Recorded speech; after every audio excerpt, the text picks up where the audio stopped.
What's up? Welcome back. Hey, I just want to shoot a quick video. I just got done doing a hike real early this morning, and I still have all my stuff out, so I thought I'd shoot a quick video and show you guys what I brought on my hike.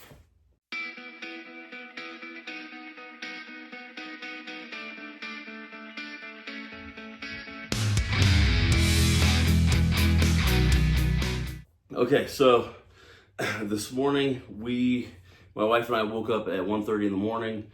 We left the house at 2. We got to the trailhead at 3:30. We summited at around 5:30, and we waited around for an hour and a half for the sunrise. And the whole thing was I wanted a time lapse of the sunrise over the city that I live.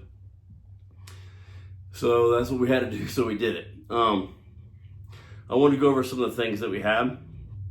What were good, what were bad, what were needed, what were not needed, all that stuff.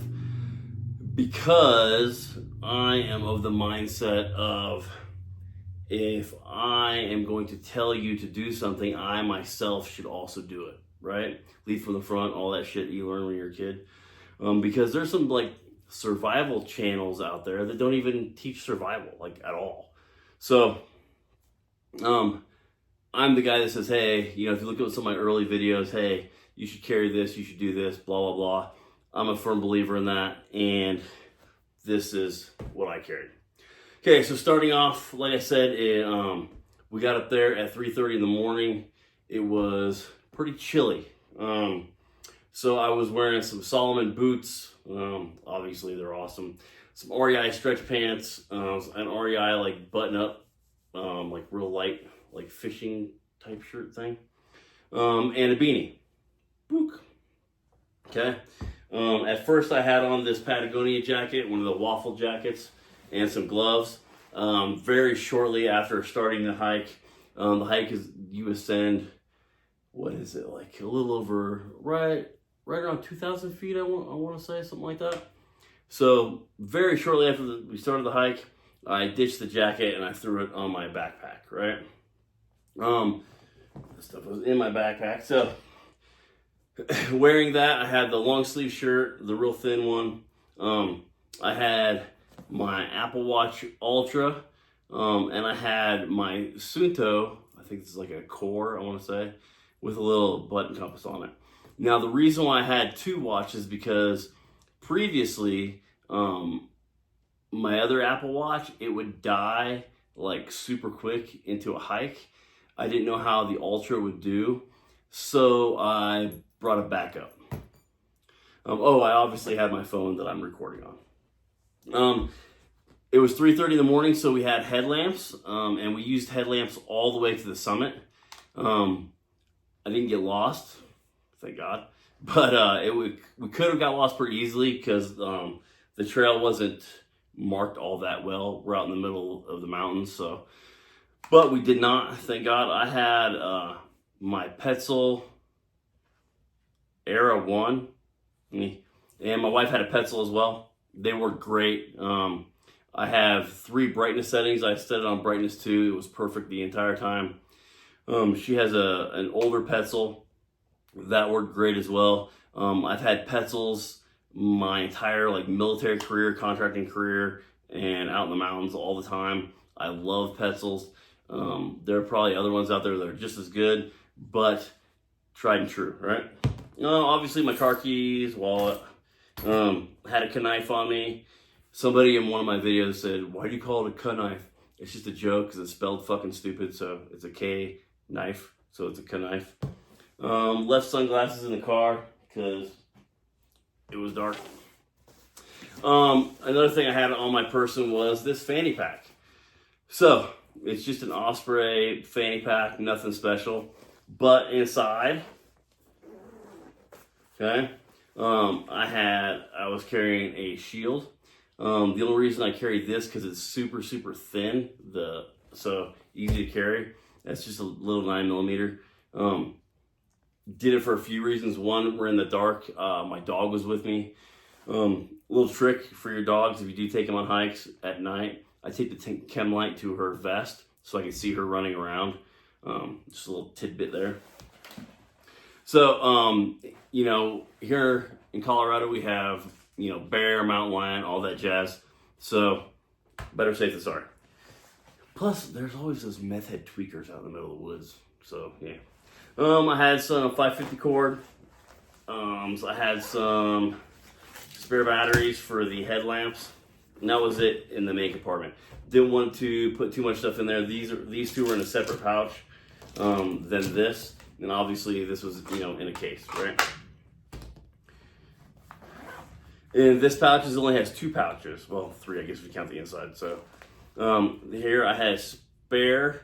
This is a black diamond, like, emergency headlamp. It's like 100 lumens or something. But if this one were to go dead and maybe the batteries were dead or whatever, I had a spare one. I also had my Cloud Defense little, I forget what this is called. Their little bitty light, right? Little bitty flashlight, again, just in case. Emergency blanket.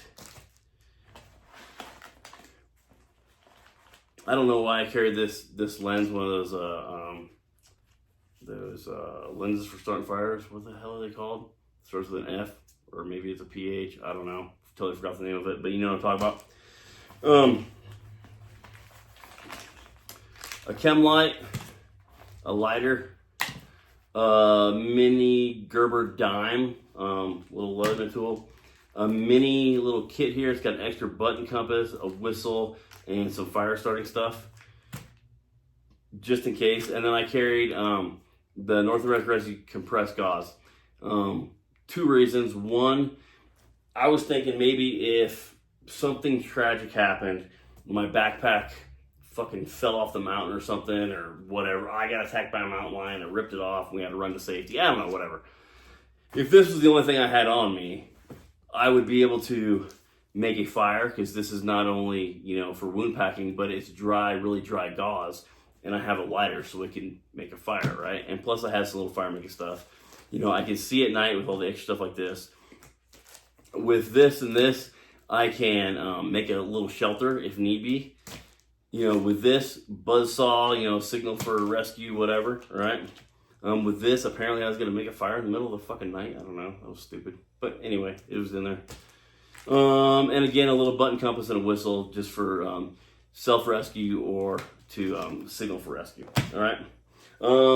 So that was about it that I had on my person.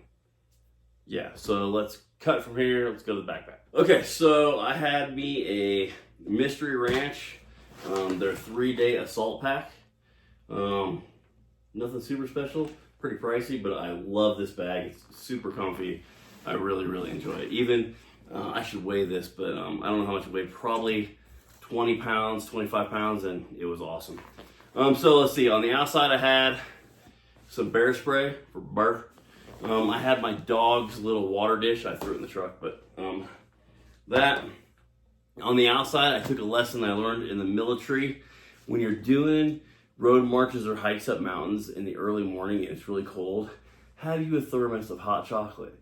If you have a thermos of hot chocolate, when you get to the top, you got something nice and warm to drink. So that's what we had in this ye old Yeti cup. Some hot cocoa. I don't drink coffee, so. Well, let's see. I had my tripod and mounting thing to take the video, and I'll put that in there. For snacky poos, I had some beef jerky that I didn't even tear into, and then I had some of those Jolly Rancher gummy bear things. Those are fucking phenomenal. They smell great, they taste great. So me and the dog shared a bag of those once we got to the top. Let's see. Obviously, I had some hydration, some agua in here. So up here, I had a little RAS tourniquet and a SWAT T tourniquet. And then just some stuff that was already in there, nothing special. Again, just the emergency stuff. I wasn't predicting anything to happen, right? However, I would rather have at least something rather than nothing. You get what I'm saying? Let's see. Small pouch. I had some earbuds and some battery pack, a Leatherman, yeah, and some markers. Oh, and another flashlight. Again, this is usually stuff that I carry. Like, I carry all this stuff when I go to work, so I basically left these two little things alone. In here on top, I had a baseball hat. I had another beanie. Why do you need another beanie, you say? Well, again, something I learned in the military. When you walk up the mountain, usually, even though you're cold, you're gonna be sweating out of your beanie.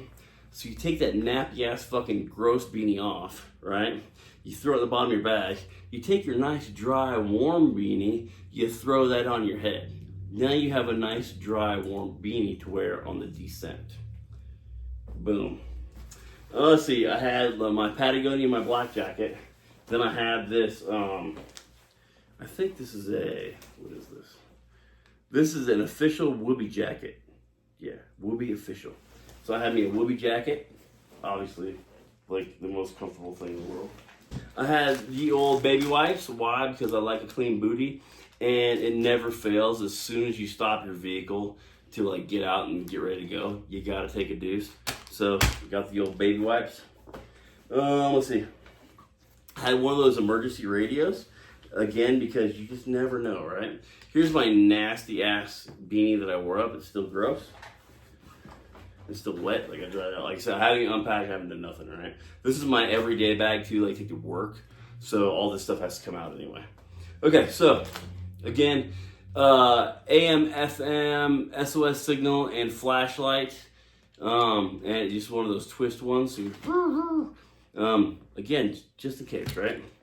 Some Gorilla Tape, some extra 550 cord, chem light, a Mora knife with fire starter on the end with a ferrocerium rod on the end. Some tubular nylon. If you don't know about tubular nylon, you can do like a million things with this. From making a litter to dragging somebody to hoisting somebody, up in the tree to helping for like splinting a wound. Just a million things. It weighs absolutely nothing. You put like a little aluminum carabiner on it. It doesn't weigh anything. It barely takes up any room. Definitely worth its weight. A shemag.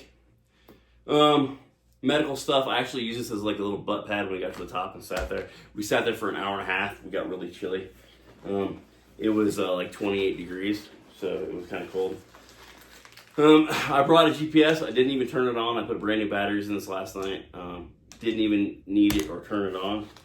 Another chem light, some more baby wipes. Another chem light. Yeah, these things are, they weigh absolutely nothing. They don't take up hardly any room. And if you can use these to either mark a trail, or I used one to mark my dog, or you can use it for a buzzsaw for any sort of signaling, totally worth their weight in gold. I brought a little, this is a Survive Outdoors Longer emergency shelter kit, and I added one of their own Survive Outdoors Longer space blanket in here. That way we did have a shelter kit with an extra space blanket, so we'd have 2 space blankets and a shelter kit. Plus we each had our own jackets and stuff. Plus, wait one. We got some garbage bags in here. The thick, I think these are like 3 mil, something like that. 55 gallon, real big trash bags. You can use those to, for like a sleeping bag to sleep in, to shove shit inside so you can sleep and get off the ground, Because you always want to sleep, something to sleep on, something to sleep under, and something to sleep in. Let's see. North American Rescue. This is a flat emergency dressing. Let's see. I brought another knife, a mini saw, little hand saw.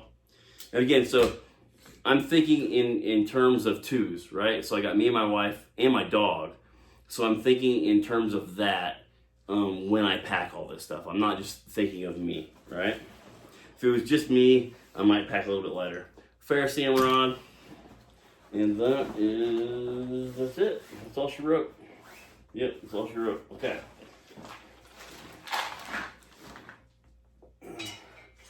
Last but not least is this guy right here. This is called a huncho. Huncho, can you see that? A huncho. Okay. So I'm like a survival nerd or geek or whatever you want to call it. Like if there's a survival show on, I'm gonna watch it. Even the shitty ones, I'm definitely gonna watch. So like Survivor Man, even that Bear Grylls at one point before he turned all sorts of gay. Dual Survival, all that stuff, right? Well, if you remember Dual Survival, you got Cody Lundeen and Dave Canterbury. And Dave runs the Pathfinder school. He still runs it. He still has a YouTube channel, all that stuff. Follow that dude. I watch a lot of his videos. And what he and Corporal's Corner, something like that, Corporal Kelly, Corporal's Corner, they talk about a swagman roll, right? It's this basically a poncho with a whoopee inside of it that you can put on and it can snap around the front, right? Well, that motherfucker is like fucking $200. And I'm like, well, I probably don't want to spend $200 on it. Probably wouldn't use it all that much. So I found a poncho liner version that just doesn't have the outer poncho, so it's not waterproof. But if you look at it, this has the hood. You put it over yourself. It's got a strap that goes around the front that clicks. So it's like a big coat, like an Eskimo coat.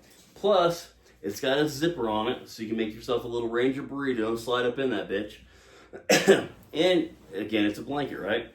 It weighs as much as a poncho liner. If you know what a poncho liner or a whoopee, if you know what that fucking weighs, it's like nothing, right? So, and it's not very big.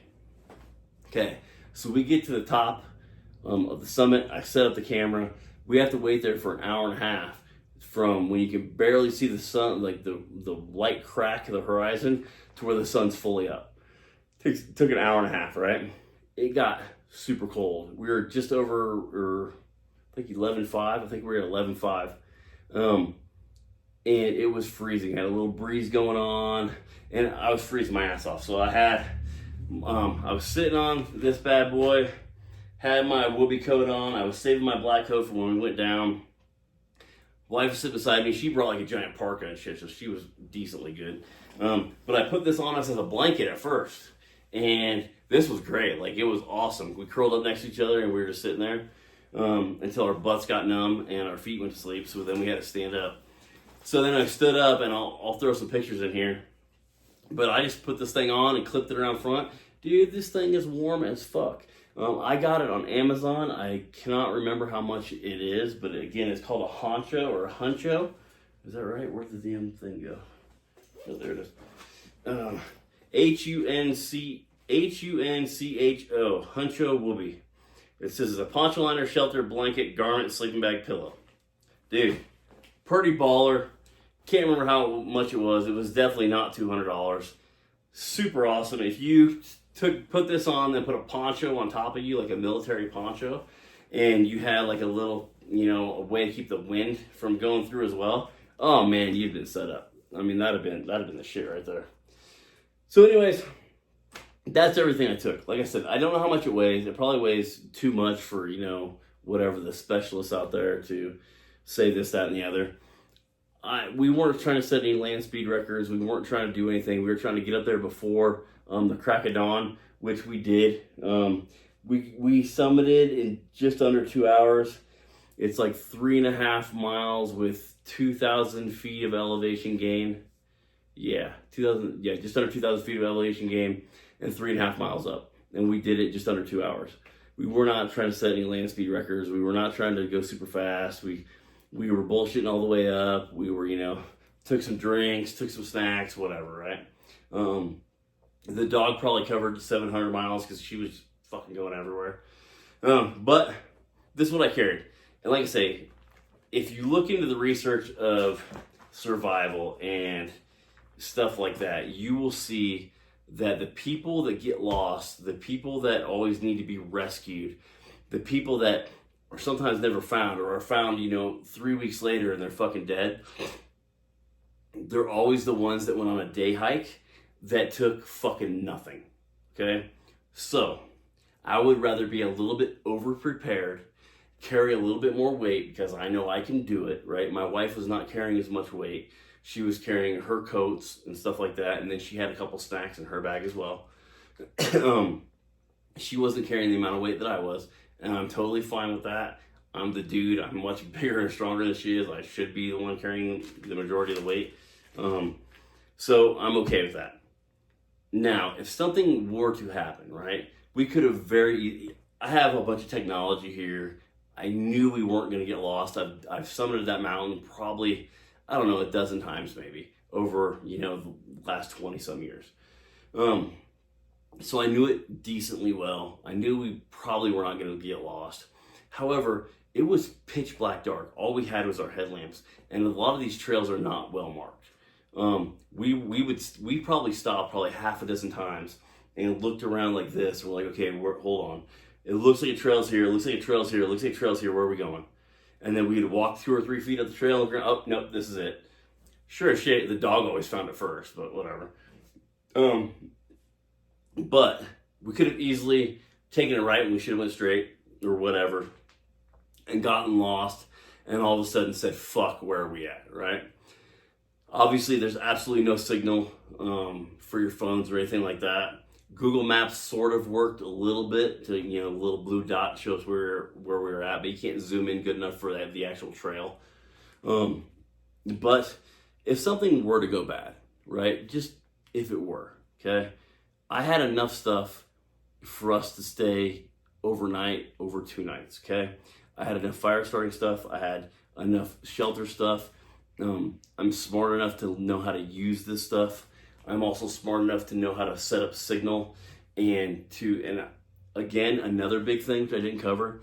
The night before last night, I texted a couple people. I said, hey, we're waking up at this time, we're leaving at this time, and this is where we're going, okay? A lot of people don't do that because I don't know why. Maybe it's like their pride or some shit. But I texted them, I said, hey, if I'm not back by tomorrow afternoon, if I don't text you by tomorrow afternoon, fucking send help. Super easy, right? I gave them the location where we started. That's where my truck is going to be. I gave them the location of the mountain we were going to. There's only kind of one route to go up there. So search and rescue could have found us pretty fucking easily. If they'd have been whistling or sending dogs, obviously my dog would have, smelled that other dog, heard the whistling, anything like that. Could have whistled back. We had fire, we had signal, all that stuff. So if you go out for a day hike, even if it's a few miles, like I said, this was 3.5 miles up, 3.5 miles back, so like 7 miles round trip. Not all that, right? But if somebody I fell down going downhill like 3 times. My wife fell down, right? Any of us could have broken a leg, twisted an ankle really bad, fell down and hit our head, something like that. It would have been fucking horrible, right? She cannot drag me down the hill, okay? So she would have had to have left my ass, went down to get cell phone signal and fucking called somebody. Or I'd have had to try to send a signal up SOS because I have the new iPhone 15, baller by the way. Send SOS signal up. Or, I could have marked the spot here and she could have went down and got help. And they could have, saw the GPS and went and got me, things like that. But I had enough stuff to at least keep myself warm. Even if I would have broke my leg, I could have splinted it. I have shit for that. I could have sat there with a fire, stayed warm, and waited for rescue to come, right? It's not a game of, I'm too good for this or I know nothing's going to happen. That's not what it's like. This is life or death, okay? And if you don't believe me, you can go on the Google. You can search, how many day hikes have hikers gotten lost and needed help and blah, blah, blah. Dude, there's fucking millions. Probably not millions, but thousands. And it's horrible. I can't remember what year it was. It was a while back. This kid went out for a day hike. He was a young kid. He went out at the wrong time of the year. He got caught in a blizzard. And they found him the next day. He was alive. And you know what he said? He said, the only reason I'm alive is because I watched Survival Man and Dual Survival and I did what they did. He didn't have all this stuff with him. He had like a knife and a water bladder or some shit. But he went to a pine tree. Obviously went on the far side of the pine tree where the winds and the blizzard's not coming. He cut off some branches. He built himself a little shelter and he stayed there until rescue came, okay? That's what it's all about. Just because you have this shit you got to know how to use it, okay? If you have the shelter and you don't know how to fucking put it together, then you're a fucking idiot, right? If you have the GPS and you don't know how to use it, you're an idiot. If you have a fire starter and you don't know how to use it, you should just get punched in the fucking nose, right? You know, stuff like this, like if this would have never been used, you know, I could have used this for a fire starter, right? I don't give a fuck. I'll spend another 20 bucks. If it's going to save my life to light a fire, I'm good to go. So anyways, folks, listen, that's what we took. We got back, ate McDonald's on the way down, came home, took showers, and then went to Walmart and bought groceries because then our life was back to normal. So, a little tired. Got to go to bed early tonight. Gonna wake up and go to work tomorrow like normal. It wasn't that bad. It was all right. It was just a little bit tired, a little bit chilly. Other than that, that's all we got today. Remember, man, if you're gonna tell people to do stuff, make sure you do it yourself. If you're gonna go out for a hike, especially in the mountains when the weather can change, don't be an idiot. Take the shit that you need. If you don't know what you need, you can either watch my other videos, you can ask me. There's 1,000 other dudes out there you can ask. By all means, watch their videos and ask them too. I am by no means any sort of expert, nor do I think I'm an expert or even pretend to be an expert. I just have been like a survival nerd geek for a long time, and I'm pretty confident, at least in my skills, to do this kind of stuff. All right. So just like everything else, man, you got to practice what you preach, and you got to go out there and you got to practice this stuff. All right. So at the end of the day, just ask yourself: are you an asset or a liability?